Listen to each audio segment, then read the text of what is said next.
سبر که برای زنی عزیزی مصر زنگ بزنم.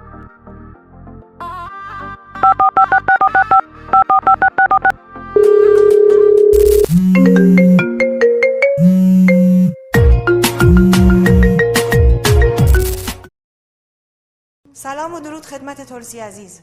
حالتون چطوره؟ انشالله که خوش و خوشحال باشید. چه عجب که از ما خبری گرفتید. میهیر خوبه؟ همه عروس‌هایت حال همشان خوبه؟ سلام، چطور هستی بانو زلیخا؟ بسیار خوشحال شدم که آوازی شنیدم. تشکر بسیار زیاد. همگی خوب هستند و برای خودت سلام میگن. ازت دیق شده بودم با او خاطر. ترسی جان، لهجه شما خیلی قشنگه.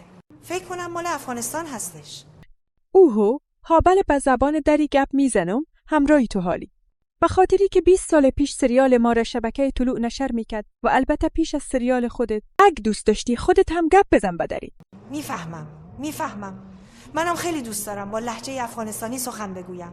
ولی در ویدیوهای بعدی حتما، چون شرطش اینه که باید بیننده ها کانال یوتیوب سریالوک را همین اکنون سابسکرایب کنن. دلت جمع باشه زلیخا جان. علاقمندهای مکولیشان افغان ها هستند و حتما کانال یوتیوب سریالک را سابسکرایب میکنن. خب خیلی حرف زدیم. بریم سراغ اصلی موضوع. چه میخوای؟ به عنوان خانم ارشدی عزیزی مصر چه خدمتی ازم میخواهید؟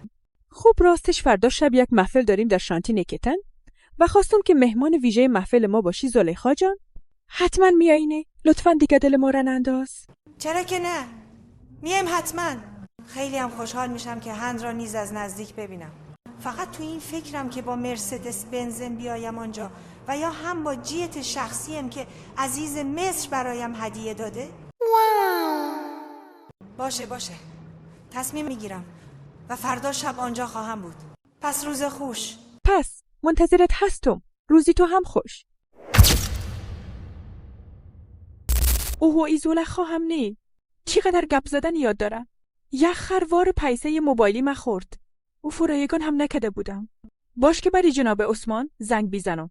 خدا کن اونا موبایلی خود جواب بیت و به گپ‌های مگوش کن و بیاید در محفلی ما. دلبر چشمون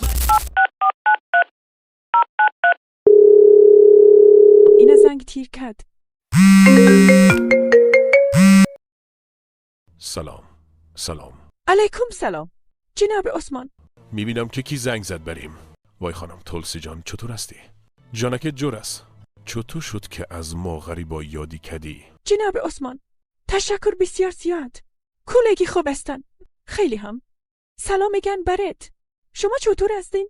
ولو جناب عثمان بسیار وقت شده بود که خبری تا نگرفته بودم از او خاطر. خدا را شکر.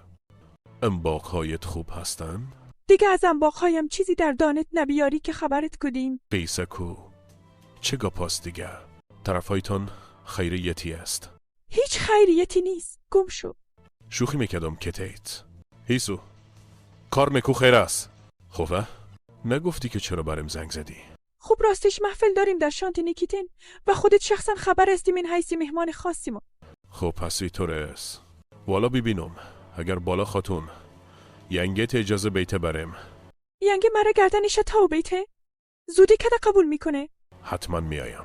میخوایم ببینم که او شانتی نیکیتینی تاریفیتان چی رقم است. خوخی در محفل می بینمت.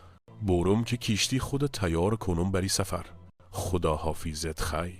و زیاد گپم نزن که بری میهیر سوی تفاهم نش. اوه تو هم نه. برو زود شو.